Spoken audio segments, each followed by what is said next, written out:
1630, a year that etched itself into the annals of history, not for a noble cause, but for the institutionalization of a heinous act, the legalization of slavery in the Massachusetts Bay Colony. This new settlement, situated on the eastern coast of what is now known as the United States, took a momentous step that year. It not only allowed the practice of slavery, but legally sanctioned it. This development was far more than just a local ordinance. It set a legal precedent for other colonies, creating a domino effect that would see the entrenchment of slavery across the breadth of colonial America. As the Massachusetts Bay Colony prospered, so too did the cruel trade in human lives. The exploitation of enslaved Africans became not just a societal norm, but a legally upheld institution. This was the dark dawn of an era where exploitation of enslaved Africans was not only a societal norm, but a legally upheld institution. The year 1630 also witnessed the tightening of the chains, the evolution of the infamous slave codes. These were a calculated set of laws designed with a singular, sinister purpose: to strip enslaved individuals of any remaining legal rights and reinforce their status as mere property. The codes were a direct reaction to the growing population of enslaved Africans and were strategically crafted to prevent rebellion and maintain control. The laws varied from one colony to another, yet a few common threads ran through them all. They prohibited slaves from bearing arms, curtailed their freedom of movement, prevented assemblies, and denied them the very basic legal rights to marriage and family. These codes were a chilling testament of an era that sought to dehumanize and control the enslaved under the guise of law and order.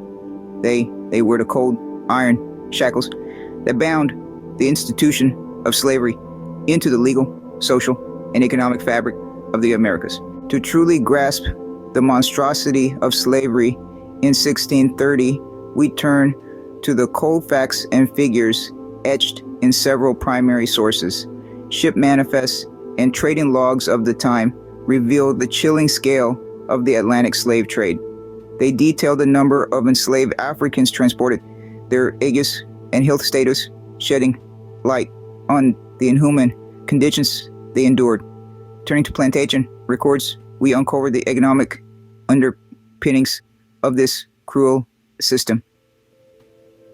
These documents list the productivity and value of enslaved individuals, often in the same breath as livestock and crops, illustrating the deeply entrenched economic interests tied to the perpetuation of slavery.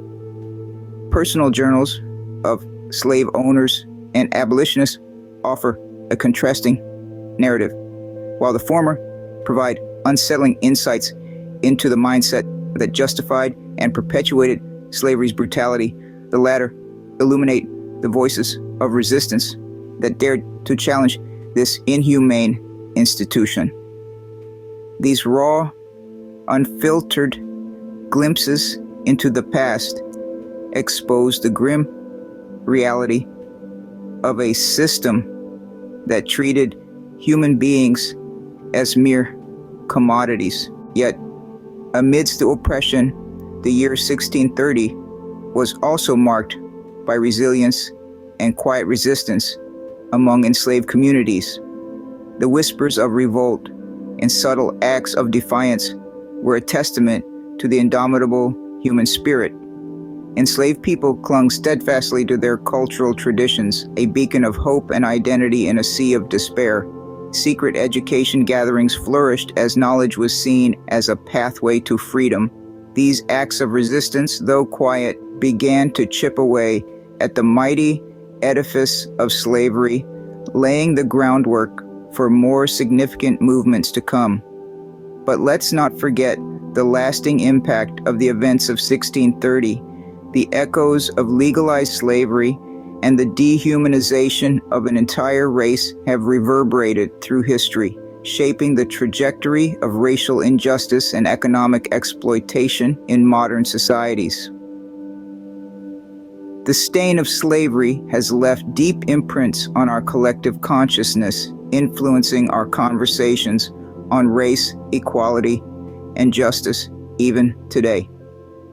The echoes of 1630 resonate until today, reminding us that recognizing this tragic chapter is crucial in addressing its enduring effects on our society.